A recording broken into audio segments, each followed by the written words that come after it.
Okay guys, so today we're going to talk about Paleo Luna. Is she good?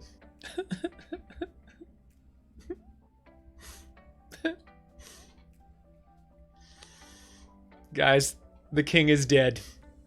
Hail to the Dino Queen. I am filled with sadness. For my favorite character in the entire game, as far as ninjas are concerned, the Immortal God Ninja, Lotus Assassin Ken, has been dethroned by Paleo Luna. The Dino Queen has arrived, guys. This is the monster here. Bask in her glory. For now, to be the most powerful melee ninja in the game, you now have to look like this stupid dinosaur. Never ever, since Rabbit Raider Jonesy, have I more yearned for my ideas about the cosmetic store, cosmetic upgrades, cosmetic locker, cosmetic everything. Oh god, I want it so bad. How dare you, Luna? How dare you? Alright guys, so let's talk about Paleo Luna, the new strongest ninja in the entire melee world.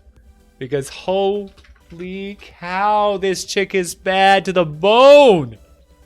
Oh my gosh. The commander perk in question is Saurian Claws. Adds 16.5% of your current health to melee weapon damage. Now, you may not think this sounds like a lot. You know, 16.5%, it's not a big deal, right? 17% damage is a support perk. 16.5, like what is this? Current health to melee weapon. This is my squad loadout here. We got level 50s in every slot, right?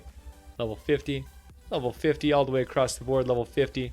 Paleo Luna, of course, is also level 50. And currently, my health is sitting at 215,791 damage. To fully understand just how insane 16.5% damage is, we're just going to do a very simple calculation. 215,791. Okay? My health times 0.165. That's 16.5%. And it equals 35,605 damage.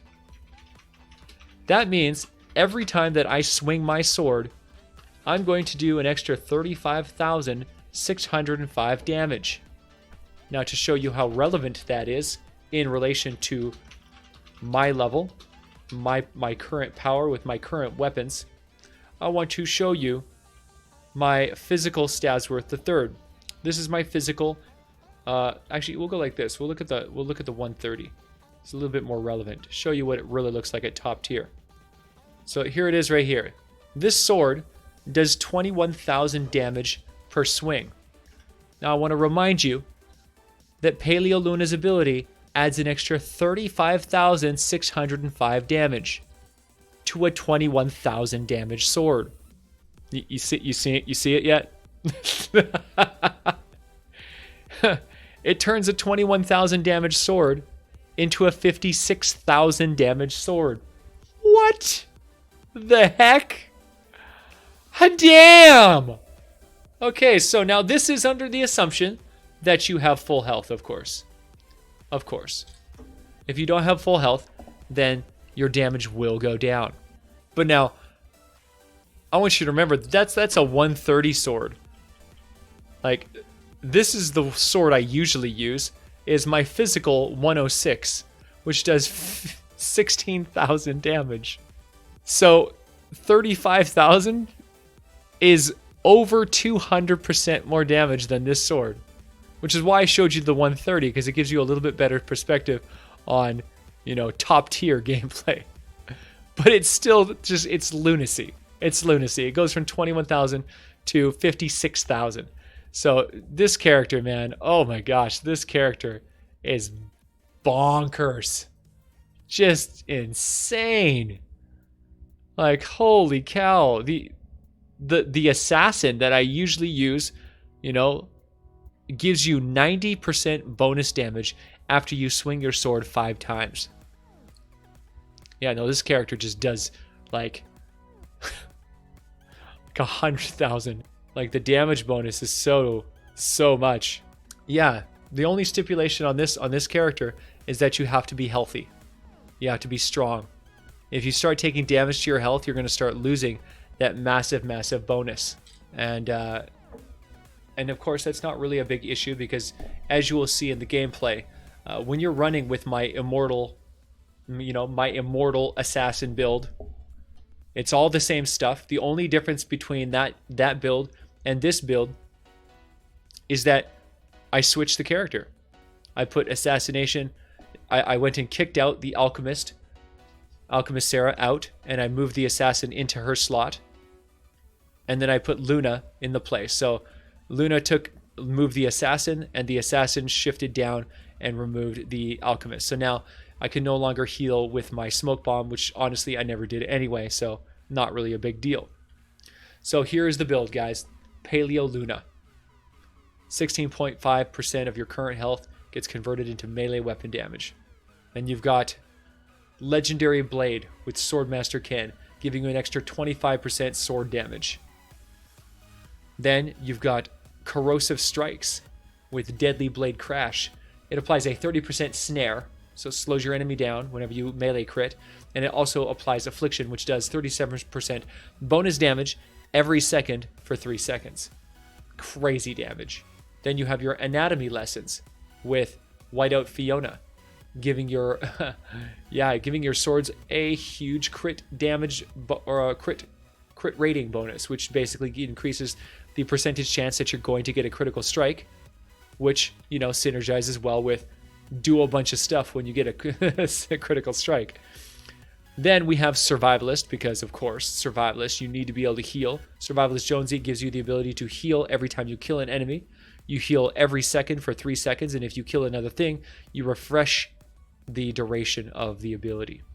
Then, last but not least, we have Assassin Sarah, moved down from the Commander perk down into the Support perk. So now she does melee weapon damage, giving you 1 stack of Assassination, up to 5 stacks, and each stack gives you 4.5% more damage. So, pretty good, right? Pretty good. You got a solid perk lineup, except that you're doing even more damage. It's crazy. The 4.5 times 5 actually gives you 22.5% bonus damage in the support slot. Extremely powerful. And this character as a support, as a standard perk, gives you 5.5% of your current health. So on this here, with these calculations here, we're going to go 215,791 times 0.055 equals 11,000. So even as a support perk, you're getting just a massive, basically 12,000 bonus damage. 12,000, that's a support. And then as a main perk, 215,791 times 0.165 equals 35,605. So now this, of course, is much more powerful when you're using a really fast sword. So I highly suggest you guys break out your fastest melee weapons. My best, of course, is Stabsworth III and the Spectral Blade. These things clock in at 2.8 or 0.28 and 0.29. Just blazing fast. Crazy fast. And the faster you attack, the more benefit you'll get out of this, because this thing applies the damage directly to the weapon. I had a friend of mine doing some testing, and if he is correct, the bonus damage applies after your calculations. So after your sword gets its critical hit damage, it calculates your crit chance. You get your crit, you get the crit damage. After all the weapon modifiers are done, the damage from this ability applies afterwards, meaning this won't affect your crit rate. It shouldn't affect life leech. So it's basically just bonus damage. It doesn't actually it doesn't count as weapon damage directly. So you're not going to get the benefit of, modifier synergies. And that is if he's correct. And I trust him. He does his homework real well, and he does a lot of really detailed number work. So Yeah, shout out to him for explaining to me, how the numbers are actually calculated together. That was really helpful in understanding fully how to build the character and how to, how important some of the different weapon stats, actually were. But it's a big deal, guys. It's a big deal. This character is going to change the game, especially when the next dinosaur character comes out, because when the next dinosaur character comes out, there is the new team perk that has been put into the game. Actually gives you a massive bonus to your health at the cost of shields. And for this character here, that's going to amplify the damage that her ability gives you, because this gives you damage based on how much health you have. So if you have like a crazy amount of health, i.e. 200%, then this character is going to do another 100% more damage. So instead of doing 35,000 more bonus damage, it's going to do 70,000 more bonus damage, further solidifying this as the most powerful ability in the entire game. So pretty nuts. This ability right here, if the character can survive without Dimmac, this Blast from the Past is going to it's going to kill Lotus Assassin Ken. Lotus Assassin Ken, his reign of terror, the Immortal God Ninja, will be done. Will be done because he will not be able to keep up with the insane damage of the Blast from the Past combined with Saurian Claws. Can you imagine getting 70,000 more bonus damage per swing on a sword that swings at 0.25? So stupid. Oh, I can't even wrap my brain around this. This is so crazy. So yeah, the damage varies. As you can see, the damage from my backpack is showing me different numbers than my damage, in my calculations here. So honestly, I don't 100% know which one to believe. So I'm going with the highest. That's why I showed you guys the highest one, right? Go with the physical, go with the 21,000, because the lower the damage of these weapons, the more insane Paleo actually is. So if this is wrong and it's not 21,000, if it's actually, if it's actually lower, right? If it actually turns out that the damage is lower than it's showing on here, yeah, like this one here is 17,000. The lower the damage on the sword, the more insane this 35,000 damage number actually is. So if you, yeah, I'm flabbergasted. I don't even know what to say. Like, keep your eye on her.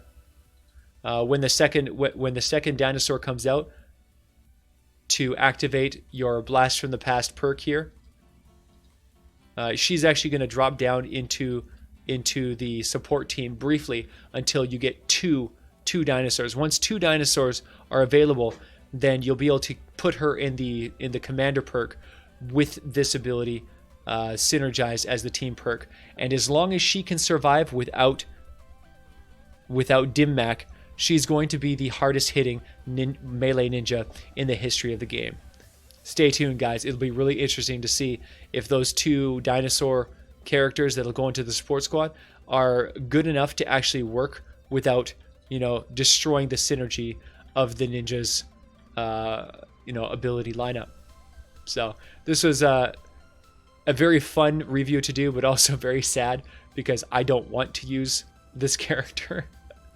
I want to use Lotus Assassin Ken because I think he looks so much cooler. He is one of the coolest looking characters in the entire game. I love him. I love him so much. And I'm going to give you guys one last peek at him, because this may be the last time you ever see Lotus Assassin Ken ever used as a commander. So there he is. There's the Immortal God Ninja. It was fun, bro.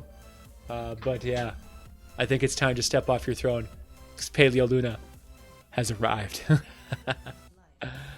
Alright, guys. I really hope you enjoyed this this video review of the new crazy melee monster ninja. This was fun. Thank you so much for all the support on the YouTube channel, guys. Thank you for watching all the videos, and thank you for leaving all those comments to to encourage what we're doing here, and to give me all that feedback and help me make helping me make better videos and being a better content creator. you know, I couldn't do this without you guys. Thank you so much for being a part of the VASH Corps.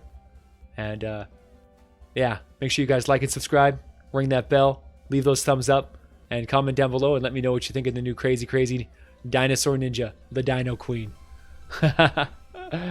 Alright guys, comment down below if there's any other reviews that you need me to do for the new 9.0 patch, and yeah, I'll see you guys soon.